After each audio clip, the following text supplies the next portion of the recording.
فويل للذين يكتبون الكتاب بأيديهم ثم يقولون هذا من عند الله ليشتروا به ثمنا قليلا فويل لهم مما كتبت أيديهم وويل لهم مما يكسبون. یعنی یہودیوں کے لیے رب العالمین نے ویل اور ہلاکت اور تباہی کو تین دفعہ بیان کیا، ان کے تین جرائم کو سامنے رکھ کر، اور وہی سب سے بڑا کہ تحریف کرنا، خود کی باتوں کو اللہ کی بات کہہ دینا، کر کے دین کو اللہ کا دین کہہ دینا بہت بڑا جرم ہے۔ ہماری شریعت میں بھی بہت سختی ہے اس کے مطابق، جیسے بخاری کی 160 نمبر حدیث میں آپ رسول فرماتے ہیں من کذب علی متعمدا فلیتبوأ مقعده من النار، جو کہ مجھ پر جھوٹ بولے اپنا ٹھکانہ جو ہے وہ جہنم میں بنا لے۔ اور سنن ترمذی کی 2662، اسی طرح مقدمہ صحیح مسلم کی روایت کے مطابق یہ الفاظ من حدث عنی بحدیث یرى انه کذب ونحن کاذبین، جو کوئی حدیث بیان کرے اور اسے پتہ ہو کہ جھوٹ ہے، صحیح نہیں ہے، تو جھوٹوں میں سے ایک جھوٹ ہے۔ جہاں کرنے والا جھوٹا ہے، جس نے کام کیا اور یہ بیان کی حدیث بغیر بتائے، تو یہ بھی انہیں کی طرح ایک ہے۔ لہٰذا بہت احتیاط کی جائے حدیث قرآن وغیرہ کے حوالے سے۔ اور اللہ نے اس پر گرفت اس لیے بہت زیادہ کی ہے، اس بات کو ذرا غور رکھیں، ذرا نظر رکھیں کہ یہ جو تقول علی اللہ ہے، اللہ کے متعلق بات کہہ دینا جو اللہ نے نہ کی ہو، اکثر قرآن اس کو شرک کے ساتھ ذکر کرتا ہے۔ اس کی وجہ یہ کہ شرک کی بنیاد ہی اسی چیز پر ہے۔ شرک کی بنیاد اس پر ہوتی ہے کہ بندہ اٹھتا ہے کسی درخت کو خود سے اللہ کا شریک بنا دے گا، کہہ دے گا، کسی پتھر کو کہہ دے گا۔ تو یہ جو غلط نظریات ہیں یہ بنیاد بنتے ہیں شرک اور بے حوالہ باتیں، خود بڑی بنائی باتیں، اپنی ہاتھ کی لکھی باتیں جب دین سے جوڑی جاتی ہے تو اس سے پھر جہاں فسق، فجور، گناہ، وہاں حتیٰ کہ شرک بھی پھر اسی بنیاد پر ترویج پاتا ہے۔ اس لیے اللہ تعالیٰ شرک کے ساتھ اس گناہ کو ذکر کرتے ہیں۔ بات یاد رہے گی کہ شرک کے ساتھ تقول علی اللہ کو ذکر کیا جاتا ہے، اللہ پر بات کرنا اور خود سے کرنا، اس کو اس زورے کے اندر کیوں لایا جاتا ہے؟ اس کی وجہ ہے کہ اس پر بنیاد بنتی ہے، بنیادی سیڑھی ہے اس کی، اور جو بنیادی سبب اور سیڑھی ہے اس کی اہمیت ہوتی ہے، اس کی عظمت ہوتی ہے۔ وَوَيْلٌ لِّلَّذِينَ، بس ہلاکت ہے، ویل ہلاکت بھی مانا اور جہنم میں وادی بھی ہے ان لوگوں کے لیے یکتبون الکتاب، جو لکھتے ہیں کتاب کو بأیدیہم، اپنے ہاتھوں میں، کتاب لکھی اپنے ہاتھوں میں لکھی ایک۔ لیکن اس سے مراد یہ ہے کہ اللہ کی بات ہوتی نہیں ہے اور یہ خود سے لکھتے ہیں، یہ نہیں ہے۔ اگر ایک آدمی قرآن کے الفاظ لکھ رہا ہے، صحیح لکھ رہا ہے، وہ تو نہیں مراد ہے۔ اپنی باتوں کو لکھ کر اللہ کی طرف منسوخ کرتا ہے، معنی یہ۔ ثم یقولون، پھر کہتے ہیں ھذا من عند اللہ، اللہ رب العالمین کی جانب سے، ھذا من عند اللہ، کہ اللہ کی جانب سے اپنی باتوں کو اللہ کی طرف منسوخ کرتا ہے۔ کیوں؟ یعنی پہلے جو کیا تھا، کتاب خود لکھی، دوسرا یہ پھر اللہ کی مہر لگا دی، ثم یقولون ھذا من عند اللہ، یہ دین ہے جی، لیشتروا به ثمنا قلیلا، پھر نیت کتنی بری اور ارادہ کیا، پیسے کمانا، یہ تیسرا جرم، لیشتروا به ثمنا قلیلا، تو جرم پر جرم ہو گئے، تین جرم تو تین دفعہ ہے۔ وَوَيْلٌ لَّهُم مِّمَّا كَتَبَتْ أَيْدِيهِمْ، بن کے لیے ویل ہے، تباہی ہے، بربادی ہے اس چیز کی وجہ سے، اس چیز کی بنا جو کہ ہاتھوں نے لکھا، کتنا برا کہ ہاتھ لکھ رہے ہیں۔ وَوَيْلٌ لَّهُم مِّمَّا يَكْسِبُونَ، اور کتنا برا ہے وہ جو کسب کر رہے ہیں، کما رہے ہیں، کتنی بری کمائی یہ کر رہے ہیں۔ اور واقعی کہ دین، کوئی بندہ اگر اللہ کی رضا وغیرہ چھوڑا کے صرف پیسے کی کمائی، اور پھر دین کا بیان ایک بیان ہے کہ بندہ دین ٹھیک بیان کر رہا ہے لیکن نیت خراب ہے، صرف پیسے کمانا، یہ اس سے اوپر کی بات ہے کہ نیت بھی خراب ہے اور دین جو بیان کر رہا ہے وہ بھی غلط بیان کر رہا ہے۔ اس کی مثال اس طرح سمجھیں یا وضاحت ہے، ایک یہ ہے کہ مطلب کسی کو دین سکھا رہا ہے، کوئی اللہ کی رضا نہیں مطلوب، صرف پیسے ہی مطلوب ہے، لیکن بڑی اچھی قرات ہے، اچھی تجوید ہے، سب کچھ کیا، تباہی ہے اس کی، صرف دنیا کو دین کے لیے استعمال کر، دین کو صرف دنیا کے لیے استعمال کر رہا ہے۔ اللہ کی رضا اہم چیز تھی، وہ بھی ساتھ ہونی چاہیے، ٹھیک ہے، یہ بھی نیت ہوگی کہ چلے کچھ گزارا ہوگا، ساتھ یہ کہ اصلاح ہوگی، اللہ سب جاریہ بنائیں گے تو ٹھیک ہے، لیکن ایک جرم یہ کر رہا ہے، ایک یہ ہے کہ جو دین کے نام پر شرک اور بدعات سکھا رہا ہے، اور ایک طرف پیسہ مطلوب، اسی طرف بندوں کو گمراہ بھی کر رہا ہے، یہ ڈبل جرم پر جرم۔ ان کی یہ حال ہے وَوَيْلٌ لَهُم مِّمَّا يَكْسِبُونَ جو یہ کماتے ہیں. وَقَالُوا لَن تَمَسَّنَا النَّارُ اور ہوتا تو یہ ہے ہوتے یہ مجرم ہیں اور خود کو سمجھتے ہیں بہت ہادی ہیں اور یہ کہتے ہیں لن تمسنا النار میں آگ نہیں چھوئے گی الا یوم معدودا اگر چند گنے چنے دن ہم چند دن ہی جہنم جائیں گے. یاد رکھیں باتیں اہم ہیں بھلے چونکہ ہم دورے میں ہیں آپ تھک جاتے ہوں گے بعض اوقات اس لیے پھر اہم باتیں غیر اہم لگنے لگتی ہیں. یہ نہ ہو تھوڑی ہمت کیجیے انشاءاللہ اتنا بڑا یہ سفر ہے نہیں. قرآن کی تصویر قربانی قرآن حدیث کو دینی چاہیے. قانون یہ ہے کہ جو بندہ پٹری سے ہٹ جائے نا اصل پٹری ہے تو اس سے ہٹے تو اس کی پھر اپنے لیے نعمتیں بھی اپنی مرضی کی ہوتی ہیں اور عذاب بھی پھر اس کے اپنی مرضی کے ہوتے ہیں. نعمت بھی اپنے لیے جو اس کی سوچ میں ہوگی نا وہ اس کے لیول سے بہت اوپر کی ہوگی اور جو سزا خود کے لیے منتخب کرے گا نا وہ چھوٹے لیول کی لائے گا جس میں اسے مزہ آتا. ایک طرف جنت کے وارث بھی ہیں. جنت اگر ہے تو نہیں يدخل الجنة إلا من كان هودا أو نصارى کے بات ہے. اور جب وہ کرتوت اپنے نظر آئیں گے نا اور لگے گا کہ جہنم بھی تو ہے ہمارے لیے یعنی لن تمسنا النار إلا يوم معدود بس 2 دن تو نہیں. حالانکہ سزا بھی ہم نے شروع میں بات کی نا مرضی تیری نہیں مرضی اللہ کی چلے گی.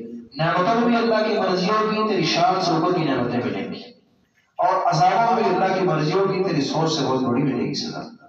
قانون یہ تو کہتے ہیں لن تمسنا النار إلا يوم معدود ہمیں آگ چند ایک دن چھوئے گی. بخاری کی روایت 3169 نمبر نبی علیہ السلام یہودیوں سے سامنا ہوا اور ایک سال ان سے یہ کیا کہ جہنم کون جائے گا.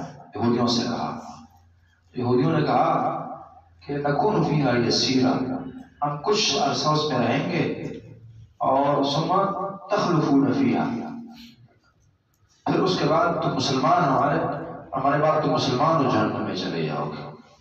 تو نبی صلی اللہ علیہ وسلم اخسروا فیہا کہ ذلیل ہو جاؤ رسوا ہو جاؤ واللہ ما نخلقکم فیہا ابدا کبھی بھی ہم تمہارے بعد جہنم میں جانے والے نہیں ہیں. جہنم اللہ نے مسلمانوں کے لیے مومن ہم کے لیے نہیں پیدا کی. پھر چند دن رہیں گے بعض کہتے تھے کہ 7,000 سال رہیں گے چونکہ دنیا کی عمر 7,000 سال ہے تو ہم 1 ہفتہ اور 7 دن رہیں گے. بعض کہتے ہیں ہم نے 40 دن بچڑے کی پوجا کیا تو 40 دن رہیں گے. پر یہ اقوال تھے ان کے چند دن ہم رہیں گے اور پھر نکل آئیں گے. ان کو یہ جہنم نا کوئی سرائے محسوس ہوتا ہے شاید کوئی گیسٹ ہاؤس ہے 2 دن رہیں گے نکل آئیں گے.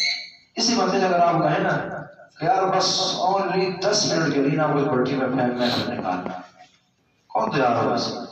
یہ تو بڑی بات ہے نا یار اپنی ایک انگلی یہ حوالے کیجئے آگ پر گیس کی معمولی سی آگ ہوگی 10 منٹ جلاؤں گا اور 1 کروڑ دوں گا. تیری ساری زندگی جو مشکلات اور فقر و فاقہ ختم ہو جائے گا. 5 کروڑ دوں گا جلائیں اس کو نہیں تیار ہوگا اس کے برداشت نہیں کر سکتا. لیکن جہنم اتنی معمولی چیز لگے گی کہ بس جائیں گے جی 7 دن رہیں گے چند دن رہیں گے نکل بھی آئیں گے. یہ جب بندے کی سوچ نہ زوال کا شکار ہو جائے پھر الٹا سوچتی ہے الا یوم معدود. اللہ نے پیارا جواب دیا کہ دیکھیں جب آخرت کے متعلق بندہ بات کرے گا دلیل اور ٹھوس ہونی چاہیے. آپ جب کہہ رہے ہیں اپنی بڑی بڑی باتیں آخرت کے متعلق کر رہے ہیں کوئی دلیل ہے اس کی کوئی اللہ سے کوئی اسٹامپ لکھ رکھا ہے کوئی معاہدہ ہوا ہے کہ یہ ہوگا اس لیے فرماتے ہیں اور کہہ دیجیے اتخذتم عند اللہ عہدا تم نے بنایا اللہ رب العالمین. بلکہ اس کے الٹ ہوگا معاملہ آپ بھی سمجھیے کہ جہنم بڑی ہے یہودیوں اور عیسائیوں کے لیے. اور کسی مسلم کی روایت اگر آپ دیکھیں 67 میں حضرت فرماتے ہیں اور یہ ہمارے عقیدہ الولاء والبراء کا ایک سبق بھی ہے کہ جس کسی انسان نے اس یہودی عیسائی سے نفرت رکھی ہوگی نا اللہ کی خاطر رکھی ہوگی تو اللہ رب العالمین اس یہودی عیسائی کو پکڑائے گا اس مسلمان کے حوالے کریں گے کہ یہ لیجیے ھذا فکاک من النار یہ جہنم سے تیری خلاصی ہے.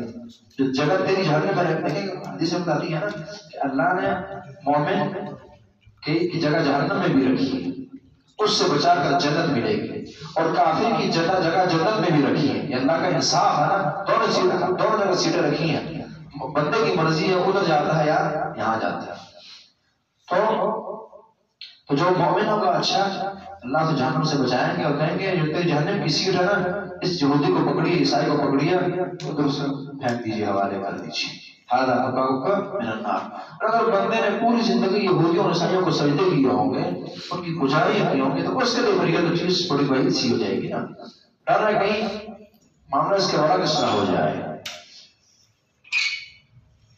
سمجھ اللہ کہہ دیجیے کیا تم نے بنایا ہے کر رکھا ہے رب العالمین سے کوئی عہد و میثاق، تم پہ کوئی پیمان چھوڑے لکھ رکھا ہے، ام لکم ایمان علینا بالغ الی یوم القیامہ۔ سورہ بقرہ فرماتے ہیں کہ کیا کوئی تم نے کوئی قسمیں کوئی معاہدے کیے ہیں رب العالمین سے؟ سورہ قلم 39 آیت میں فلن یخلف اللہ وعدہ، تو اللہ رب العالمین ہرگز اپنے وعدے کی خلاف ورزی نہیں کریں گے۔ اگر اللہ نے وعدہ کیا تو بالکل تم جاؤ گے اور تم نکل آؤ گے اور مسلمان جائیں گے، یا چند دن ہوگے نکل آؤ گے۔ یا پھر دوسری شکل یہ ہوگی ام تقولون علی اللہ ما لا تعلمون، یا پھر تم اللہ کے متعلق باتیں کر رہے ہو، اللہ پر ایسی باتیں باندھ رہے ہو ما لا تعلمون جو تم جانتے نہیں ہو۔ دو شکلیں، یا تو اللہ سے تمہارا معاہدہ ہوگا دکھاؤ کدھر، اگر نہیں دکھا سکتے تو دوسری شکل ہوگی کہ تم تقول علی اللہ کا شکار ہو، اللہ کے خلاف اللہ کے حق یا اللہ کا متعلق اور باتیں کر رہے ہوں جو اللہ نے کی نہیں ہے۔ اور اس سے بڑا ظلم کیا ہوگا؟ فمن اظلم ممن کذب علی اللہ، فرماتے ہیں اس سے بڑا ظالم کون ہوگا جو اللہ پر جھوٹ باندھے؟ سب سے بڑے ظالم ہو، اللہ کے متعلق بات کی جا رہی ہے اللہ نے کی نہیں۔ اس کی مثال اس طرح بنتی ہے کوئی بادشاہ اور اس کا ایک ادنا کوئی پی اے اور سیکرٹری کوئی جھوٹ حکم صادر کر دے اور کہیں کہ جی بادشاہ کا یہ حکم ہے، تو اس کی گردن نہ موڑ دے، وہ یہ کیا کر رہا ہے؟ اب تقولون علی اللہ ما لا تعلمون۔ اس لیے تمہاری تو سوچ یہ ہے کہ ہم جنتی ہے، جنت تمہارے قریب بھی نہیں آئے گی۔ کیوں کہ عمل جنت عمل سے ملتی ہے، اور تمہارے عمل کیا ہے؟ دیکھیے بلا کیوں نہیں من کسب سیئہ، بلا کیوں نہیں مانے کیوں نہیں کبھی جہنمی ہو، تم ہی ہمیشہ رہو گے۔ کیوں؟ من کا تمہیں جہنم والی صفات پائی جاتی ہے، کون سی ہے؟ من کسب سیئۃ، یاد ہے قرآن مختصر کتاب ہے، بہت ساری باتیں خود سمجھنی ہوتی ہے۔ من کسب سیئۃ، جس کسی نے کسب کیا برائی کو، برائی کمائی، گناہ کیا، وحاطت بہ خطیئتہ، اور اسے گھیر لیا اس کی خطاؤں نے، گناہ کیا اور گناہ پر ایک نہیں بلکہ بریک نہ لگی اور گناہ گھیر بیٹھے اسے، وحاطت بہ خطیئتہ۔ کیونکہ اللہ رب العالمین کا نظام یہ ہے کہ 1 2 3 4 معمولی گناہوں پر اللہ رب العالمین بندے کی پکڑ نہیں کرتے، معافیاں دی جاتی ہیں، لیکن جب بندہ کھلواڑ کرنے لگے اور عجیب سمجھے پھر یہ حالت ہوتی ہے انسان کی۔ اس لیے بعض نے کہا سیئہ سے مراد یہاں شرک بھی ہے، لیکن آیت نے خود وضاحت کر دی وحاطت بہ خطیئتہ، گناہوں نے گھیر دیا، اس میں کفر بھی ہے، شرک بھی ہے، فسق بھی ہے، فجور بھی ہے، صغائر بھی ہے، کبائر بھی ہے، وحاطت بہ خطیئتہ، خطا نے گھیر دی، جن سے گناہ مراد تمام گناہ۔ اولئک اصحاب النار، اللہ کا قانون یہ ہے نا کہ انسان کی زندگی نیکی اور گناہ دونوں رکھ سکتی ہے۔ ہلاکت اس وقت ہوتی ہے کہ جب گناہ کا پڑنا بھاری ہو جائے اور نیکی کا ہلکا ہو جائے۔ اگر دونوں برابر ہے یا خاص طور پر نیکی کا غالب ہے تو گزارا چلتا رہتا ہے۔ خفت موازین والی بات ہے نا، بھاری ہونا ضروری ہے اس پڑھنے کا۔ وحاطت بہ خطیئتہ اولئک اصحاب النار، یہ جہنمی ہوں گے، تم جہنمی ہو۔ یہ صفات سے بات بنتی ہے اور صفات تمہاری جہنمیوں والی ہے۔ ہم فیہا خالدون، اس میں ہمیشہ رہیں گے۔ ہاں جنت جائیں گے تو کون جائیں گے؟ والذین آمنوا، لو جو ایمان لائے، وعملوا الصالحات، انہوں نے اعمال کی، اولئک اصحاب الجنہ، یہی جنتی ہیں، جنت لے جائیں گے۔ اور پھر 1 2 2 والی بات نہیں، ہم فیہا خالدون، اس میں ہمیشہ رہیں گے، یہ نہیں کہ وہ جنت جائیں پھر نکل آئے ہیں اور پھر تم وہاں جنت جاؤ، ہم فیہا خالدون، تم جہنم جاؤ گے ہمیشہ رہو گے۔ اور کہہ دیا نا اصحاب النار ہم فیہا خالدون، اور مومن جب جنت جائیں گے ہم فیہا خالدون، خلود اللہ موت، مرنے کی شکل میں موت کو ذبح کر دیا جائے گا، جنتی جنت اور جہنمی جہنم، حدیث بتاتی ہے۔ وَإِذْ أَخَذْنَا مِيثَاقَ بَنِي إِسْرَائِيلَ، جب ہم نے لیا مضبوط وعدہ بنی اسرائیل سے، کون سا؟ لا تعبدون الا اللہ، ایک معنی لا تعبدون الا اللہ، کہ تم بندگی نہیں کرو گے سوائے اللہ کی، سوائے اللہ کے کسی اور کی بندگی نہیں کرو گے، ایک اللہ کی بندگی کرنی ہے۔ اسی طرح اس کو نفی کے معنی میں کر دیں، نہیں کے معنی یعنی نفی دونوں، لا تعبدون الا اللہ، کہ تمہیں بندگی نہیں کرنی چاہیے مگر اللہ کی، یہ ایک ہی اللہ بندگی کے لائق ہے، معنی یہ ایک نہ بندگی کرو سوائے اللہ کی، ایک ہے بندگی نہیں کی جانی چاہیے مگر ایک اللہ کی، ایک نفی کا معنی اور ایک نہیں کہا ہوگا کہ بندگی نہ کرو اللہ کے علاوہ کسی اور کی، اور نفی ہے کہ بندگی نہیں کرنی چاہیے سوائے اللہ کے کسی اور کی۔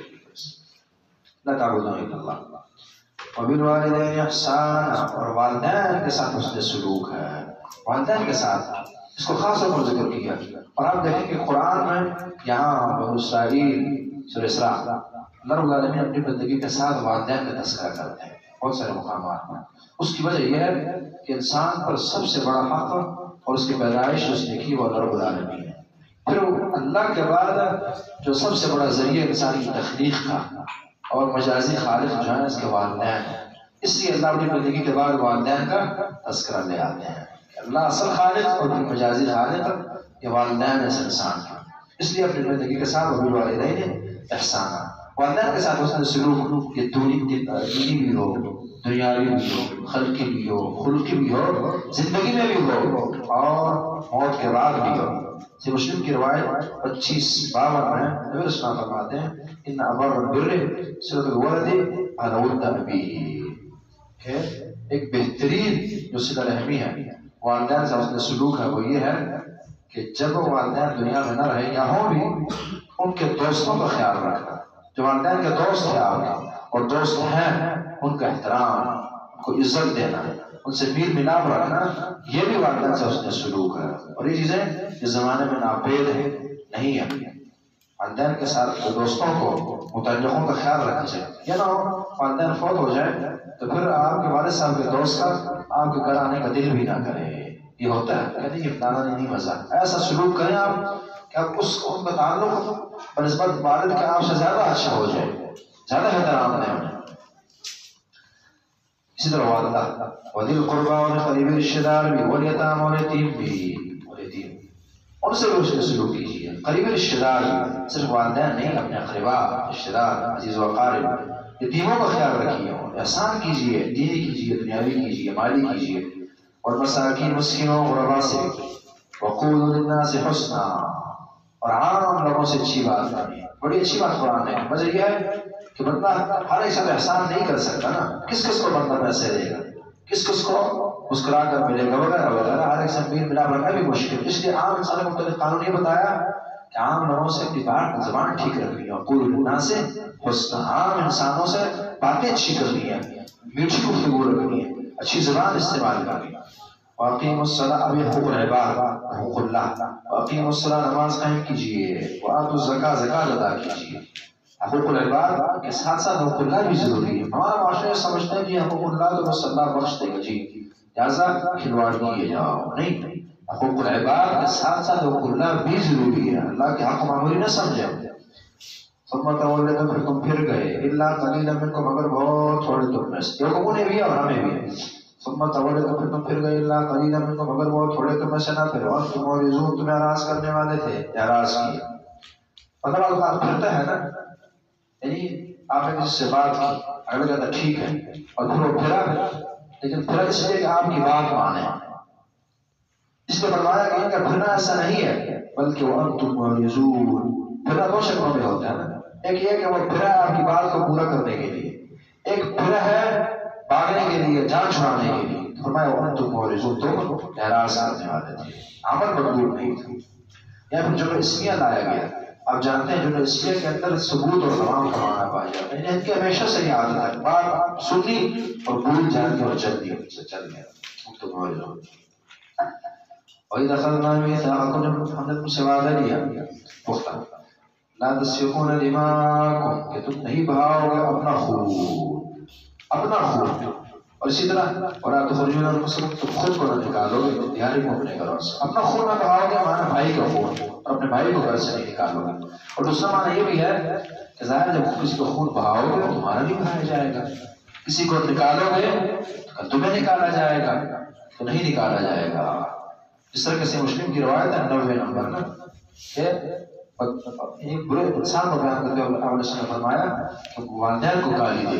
صحابہ نے کہا ہل یسب الرجل والدین، کیا کوئی والدین کو بھی گالی دے سکتا؟ ہاں فرمایا یسب ابا الرجل یسب اباہ یسب امہ یسب امہ، کسی کے باپ کو گالی دے گا تو اس کے باپ کو بھی دی جائے گی، اسی طرح ماں کو. تو بھائی اس کے باپ کو جو گالی پڑی اس نے خود دلوائی ہے نا، اس طرح کی بات ہے. نہ نکالو خود کو گھروں سے، نکالو گے تمہیں نکالا جائے گا، خود بہاؤ گے تمہارا بہایا جائے گا، تو یہ نہ کرو. یہ حکم ہمیں بھی ہے، ہمیں یہ حکم ہے کسی کو خون نہیں بہانا. حدیث سنائی تھی زوال الدنیا اهون علی اللہ، ساری دنیا ظاہر ہو جائے ختم ہو جائے، اس سے زیادہ جرم یہ ہے کہ بندہ کسی مسلمان کا خون بہائے، بہت بڑا جرم. اسی طرح مسلمان کو کسی بھی نام سے یاد رکھے، جو کلمہ پڑھتا ہو، مسلمان ہو، اور جس قوم سے تعلق رکھتا ہو، جس زبان کا بولنے والا ہو، جس ملک سے اس کا تعلق ہو، اس کو اس کے گھر سے نکالنا کسی بھی نام سے حرام ہے. یہودیوں کو یہ حکم تھا، کسی عراقی، کسی شامی، کسی عرب عجم جہاں رہ رہے ہیں اسلام دنیا میں، ان پر کوئی پابندی نہیں ہوگی، وسائل کی برابری ہوگی. یہ جی غیر ملکی فلانے تصور ہمارا تو ہے اسلام کو بالکل نہیں ہے. جو غیر کلمہ پڑھنے والا ہے، عقیدہ الولاء والبراء کا تقاضا یہ ہے کہ سارا عالم اسی کا، اور جہاں رہے اس پر کوئی پابندی نہ ہوگی. یہ اسلامی درس ہے، یہ قرآن کا درس ہے، بھلے ہمیں نہیں سمجھ آتا. یہودیوں کو اللہ نے کہا تھا ہم تو مسلمان ہیں، اپنے بھائیوں کو گھروں سے نہیں نکالنا، جائیداد ضبط کی جاتی ہے یہاں، ایسا کیا نہیں ہوتا جی اس نام سے یہ فلانا ہے، نہیں. اور تخرجون انفسکم من دیارکم، اپنے گھروں سے نہیں نکالنا کسی انسان کو. ثم اقررتم، تم نے اقرار بھی کیا، وانتم تشہدون، تم گواہ بھی تھے، یعنی تم نے جانا سمجھا گواہی دی کہ بالکل یہ ہے. ثم انتم هؤلاء، تم وہ لوگ، انتم بار بار ناجان مخاطب کیا جا رہا نا، اس طرح مجرم کو مخاطب کرتے ہیں کہ یار تو آپ. ثم انتم هؤلاء، تم وہ لوگ تھے، تقتلون انفسکم، کہ قتل کرتے تھے خود کو بھائیوں کو. اسلام میں خودکشی بھی ناجائز ہے نا، اس میں یہ بھی فائدہ آ گیا، خود کو قتل نہیں کرنا. لا تسفكون دماءکم کے اندر خودکشی بھی داخل ہے. اس لیے بخاری کی حدیث نے بتایا ہے نا کہ جو آدمی خود کو مارے گا، قتل کرے گا، تو کل اسی آلے سے بار بار اپنے آپ کو قتل کرتا چلا جائے گا آخرت میں، حرام. اس لیے میرا جسم میری مرضی والی بات نہیں ہے، جسم تیرا جسم نہ تیری مرضی، جسم بھی اللہ کا، تخلیق اسی اللہ کی، مرضی بھی اسی اللہ کی. امن تم ہؤلاء، تم لوگ وہ لوگ تھے، تقتلون انفسکم، خود کو قتل کرتے تھے، اور تخرجون نکالتے تھے فریقا میں گروہ کو تم میں سے من دیارہم، اپنے گھروں سے. ان آیت کو ذرا بس منظر کے تحت سمجھیں، بات تھوڑی آسان سمجھ آئے گی. چونکہ حدیث کے بغیر اور شان نزول وغیرہ کے بغیر بعض آیتوں کا سمجھنا، قرآن کا سمجھنا مشکل ہو جاتا ہے. یہودیوں کی تھوڑی سی تاریخ آپ یہاں دیکھ لیجئے، سمجھ لیجئے. مدینہ میں یہودیوں کے 3 قبائل بستے ہیں، 3 قبیلے کے بستے ہیں. اور یہ اللہ کی شان دیکھیں کہ مدینہ میں آئے اس لیے تھے کہ تاریخ یہ تھی کہ ان کتابوں میں تھا کہ یہاں آخری نبی آئے گا، آخری نبی آئے گا، لہٰذا بس آخری نبی تک رسائی حاصل کرنے کے لیے مدینہ آ گئے تھے. ان کی نسلیں بچھڑ کر یہاں آ گئی تھی، آباد ہو گئی تھی. لیکن کتنی اچھی نیت تھی ان کے بڑوں کی. لیکن بات وہی ہے، اذا كان اتباع سوء فلا تكن يفيدوا ولا اديبوا. کسی بڑھیا نے ایک بھیڑیے اور چیتے کا بچہ پکڑا چھوٹا، اسے پالنا شروع کیا، اور اپنی حتیٰ کے بھیڑ بکریوں کے ساتھ چلنا پھرنا سب کچھ شروع ہو گیا اس کا. پھر جب یہ بڑا ہوا، اس نے اٹھ کر اس بکریوں کھانا شروع کر دیا، کھا لیا. تو اس وقت بوڑھی ماں نے شعر پڑھا تھا، اذا كان اتباع السوء فلا يفيد ولا اديب، کہ جب طبیعت کے اندر شر ہو بندے کے نا، تو پھر کوئی ادب، کوئی تربیت بندے کے کام نہیں آ سکتی. اب یہ چونکہ بلکہ ساتھ یہ بھی اشعار ہے کہ تجھے کس نے خبر دی تھی ان اباک عظیم، کہ تو بھیڑیے کا بچہ ہے، بچپن سے اٹھایا میں نے پالا، اور تجھے خبر ہے کہ میں کس کا بچہ ہوں، میرا کام کیا ہے. تو یہ جب طبیعت میں انسان کے شر ہو تو کسی نہ کسی زمانے میں ضرور نکل آتا ہے، دبتا نہیں ہے انسان کا کسی بھی چیز کو. تو یہ چونکہ مغضوب علیہ قوم ہے، اللہ کی پٹکار ہے ان پر، اس لیے اتنی اچھی نیتیں لے کر آئے ہیں. لیکن آئے وہاں بسے آباد ہوئے، حتیٰ کہ نبی بھی آیا، اور بس جو پرانی جو انبیاء کی دشمنیاں تھی پھر کھل کر سامنے ہے، ایمان نہ لائے. تو 3 قبیلے یہاں بس رہے ہیں. ایک ہے بنو نذیر، ایک ہے بنو قریظہ اور ایک ہے بنو قینقاع. نام بتائیے. بنو نذیر، قینقاع اور قریظہ. اور انصاری یہاں کتنے رہ رہے ہیں؟ کتنے قبیلے انصاری والے؟ تو اوس اور خزرج. اچھا ان کی ہمیشہ عادت یہ ہوتی ہے نا، یہودیوں کی تاریخ آپ دیکھیں، یہ گروہ میں تقسیم ہو جائیں گے. ایک گروہ مسلمانوں کے ایک گروہ کے ساتھ مل جائے گا، دوسرا جو ہے اگر سے پھر یہ ایک ہوں گے، خیر خواہ ایک دوسرے کے ہوں گے. ایک مارے گا دوسرا سجا دے گا، یہ چیزیں ہوں گی. اختلافات ڈیوائڈ ہوتے ہیں، یہ چلاتے رہتے ہیں. تو جو یہ بنو نذیر اور بنو قینقاع تھے یہ خزرج کے حلیف تھے، ان سے ان کی دوستیاں تھیں. اور جو بنو قریظہ تھے ان کی دوستی اوس سے تھی. بنو قریظہ کی آپ یہ والی سائڈ یاد رکھیں، دوسری خود یاد ہو جائے گی. اوس سے دوستی تھی کن کی؟ بنو قریظہ کی. اور باقی دو کی خزرج سے دوستی تھی. ہوتا یہ تھا کہ ان کو آپس میں لڑاتے کسی طرح سے، جب وہ لڑ جاتے تو ہر ایک اپنے دوست کے ساتھ کھڑا ہو جاتا. اب وہ ہوتا یہ تھا کہ جنگوں میں ان کے بندے بھی تو آتے تھے نا، مارے جاتے تھے. اسی طرح وہ قیدی بنتے تھے، پھر خود ہی جاتے کہتے ہیں یار پیسے لو، ہمارے اس اگرچہ ہمارے خلاف یہ قبیلہ ہے لیکن ان کا آزاد کر دو. کیوں؟ ہماری کتاب نے کہا کہ یہودی اور قیدی ہو بڑے تمہارے خلاف کیوں نہ آیا ہو تو اسے آزاد کرنا ہے. تو اس لیے بس یعنی آزاد کر دو، پیسے لو فدیے لو، آزاد بھی کر دیا کرتے تھے. اللہ نے اس پر رد کیا کہ دیکھو اللہ کی ایک بات مانتے ہو کہ قیدی کو آزاد کرنا ہے، اپنے بھائی کو آزاد کرنا ہے، اور دوسری بات جو اس سے زیادہ ضروری اور پہلی ہے نہ مارنا نہ لڑنا، اس کا کوئی خیال نہیں. جب اللہ کی باتیں مانی پوری مانی جائے گی. اور ایسا بندہ جو اللہ کی عادی مانتا ہو عادی نہ مانتا ہو، قرآن یہی کہے گا کہ اللہ خزر کی حیات دنیا ہے وہ تو رسوا ہوگا. تو یہ اس پس منظر کو آپ سامنے رکھیں، ایسے حل ہو جائیں گے. سمان تمہا اولائے پہ تم اولو تقتلون نفسکم، قتل کرتے تھے خود کو اپنے آپ کو، اور تخرجون نکالتے تھے فریقا منکم منکم تم میں سے من دیارہم کے گھروں سے، تظاہرون علیہم بالاثم، تظاہرون تم مدد کرتے تھے ایک دوسرے کی، علیہم ان کے خلاف، بالاثم گناہ کے کاموں میں، والعدوان اور زیادتی کے کاموں میں. اسم اور عدوان میں وہی فرق ہے. اسم جو گناہ ہو تھوڑا زیادہ سبھی، عدوان اس میں زیادت ہونا جائز ہے. وَإِنْ يَأْتُوكُمْ أُسَارَىٰ اگر وہ تمہارے پاس آتے قیدی بن کر، لڑائی کی اب وہ قیدی بن کر آگے، اسیر کی جمع تفادوہ تم کا فدیہ دے دیا کرتے تھے چھڑانے کے لیے. اور یہ حکم اسلام کا ہمیں بھی ہے. بخاری کی 30-46 نمبر حدیث میں یہ ہے فک العانی کہ مسلمان قیدی ہو اسلام کی پیدائش میں اسے آزاد کروایا جائے گا. لیکن اس کا خیال یہودی رکھ رہے ہیں، کافر رکھ رہے ہیں، اور ہم میں نہیں ہے. وہ محرم علیکم اخراجکم، حالانکہ حرام تو تم پر حرام کر دیا گیا تھا ان کا نکالا جانا. ان کے گھروں سے نکالنا ہی حرام تھا، تم نے وہ تو کر لیا، اب فدیے کے لیے آ گئے. اس لیے فرمایا افتؤمنون ببعض الکتاب، کیا تم کتاب کے بعد اس سے پر ایمان لاتے ہو، وتکفرون ببعض اور بعض پر کفر کرتے ہو. بعض پر ایمان ہے بعض پر نہیں. اسلام کا حکم یہ ہے ادخلوا فی السلم کافہ، پورے اسلام میں داخل ہو، آدھا نہیں. اسلام پر عمل ہے تو پورا عمل ہے.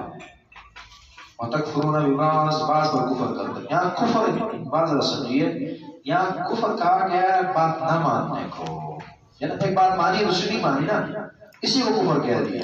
اس کے بعد کا ترک اور چھوڑ دینا یہ بھی کفر ہو جاتا ہے. جس طرح کے بعض اوقات گناہ کرنا کفر ہے نا، مقصد یہ ہے جس طرح کے بعض گناہوں کا کرنا کفر ہے، اسی طرح بعض نیکیوں کا چھوڑنا بھی بعض اوقات کفر ہو جاتا ہے. اسی بنا مثال کے طور پر علماء کا مضبوط موقف یہ ہے جو بہت سارے صحابہ کا موقف ہے، جو بندہ نماز نہیں پڑھتا وہ کافر ہے، تو ترک بھی بعض اوقات وہ کفر کے زمرے میں آ جاتا ہے.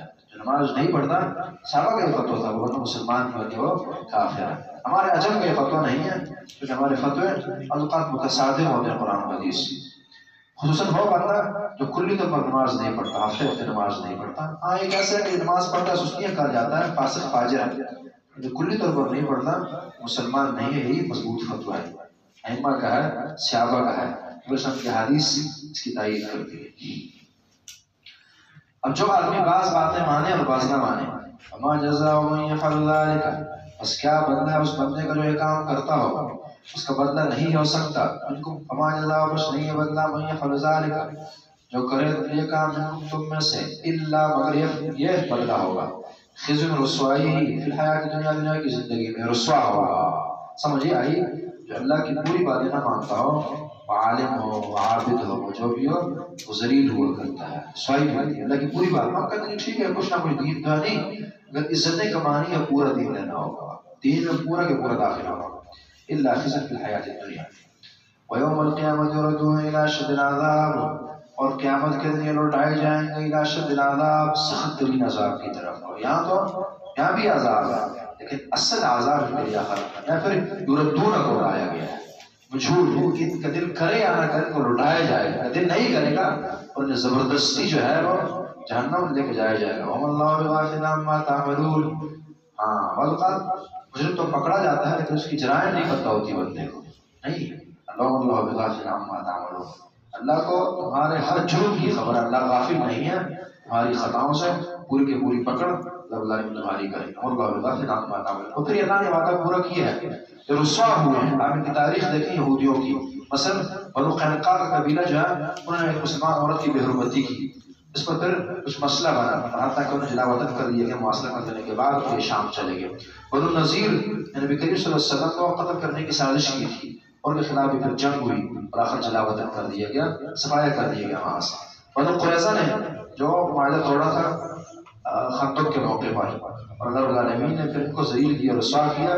بچے اور عورتیں چھوڑی گئی اور جو جوان تمام کے تمام کو قتل کر دیا گیا. تو ان کا صفایا ہو گیا خزي فی الحیات الدنیا. اور یہ قیامت تک وَإِذْ تَأَذَّنَ رَبُّكَ لَيَبْعَثَنَّ عَلَيْهِمْ لَا يُؤْمِنُونَ مَن يَسُومُ سُوءَ الْعَذَابِ. قیامت تک ان پر ایسے بندے اللہ مسلط کرتا رہے گا، بعض اوقات مسلمان، بعض اوقات کافر، جو ان کو سزائیں دیتے چلے جائیں گے. اولئک الذین اشتروا الحیاۃ الدنیا بالآخرۃ، یہ وہ لوگ جنہوں نے خریدی دنیا کی زندگی آخرت کے بدلے، آخرت کے مقابلے میں دنیا کو ترجیح دی. یہاں بھی اشتراء کا لفظ ہے، خریدا پڑے گا، زور زبردستی دی. ولا هم ينصرون، اور نہ وہ مدد کیے جائیں گے، نہ عذاب کی تخفیف ہوگی کہ عذاب مکمل ختم ہو اور نہ کچھ کمی ہو جائے، دونوں نہیں ہوگا. عذاب نے آنا ہے، پورا آنا ہے، ہمیشہ آنا ہے. بعض اوقات بندہ عذاب میں ہے، کسی جیل میں ہے کہ اس کی مدد بھی ساتھ ساتھ ہو رہی ہے. ولا هم ينصرون، ان کی مدد کی جائے گی. اس بخاری کی 13 نمبر حدیث کہ اللہ رب العالمین بندے سے بات کریں گے بغیر ترجمان کے، بندہ پھنس جائے گا. دائیں دیکھے گا فلا یری الا النار، جہنم نظر آئے گی. بائیں دیکھے گا جہنم نظر آئے گی. آگے جہنم اور بائیں جب پیچھے جہنم، ہر طرف جہنم جہنم ہو. اس لیے فرمایا اتقوا النار ولو بشق تمرہ، اس آگ سے بچو، اب بچنے کی کوشش کرو، بھلے تھوڑے بہت ستا کھجور کا ایک ٹکڑا دے کر ہی کیوں نہ ہو. فلا يخفف عنهم العذاب ولا هم ينظرون. ان یہودیوں سے، کافروں سے جو اللہ کی بات پوری نہیں مانتے، پورے اسلام میں، پورے دین میں نہیں داخل ہوتے، دو سزائیں اللہ نے بیان کی. ایک یہ رسوا ہوں گے، ایسا آدمی معزز نہیں ہو سکتا، بن سکتا جو پورے دین پر معاملات، سیاست، معیشت، گھر کی زندگی، باہر کی، انفرادی، اجتماعی، سب زندگی کو اسلام کے سانچے میں ڈالے، ہر زندگی کے ہر پہلو کو. عزت نہیں مل سکتی ایسے بندے کو. اسی طرح آخرت کی تباہیاں مقدر بنتی ہیں اس انسان کے جو آدھے دین پر عمل کرتا ہو. ربنا تقبل منا انك انت السميع العليم وتب علينا انك انت التواب الرحيم. اقول قولي هذا استغفر الله لي ولكم ولسائر المسلمين.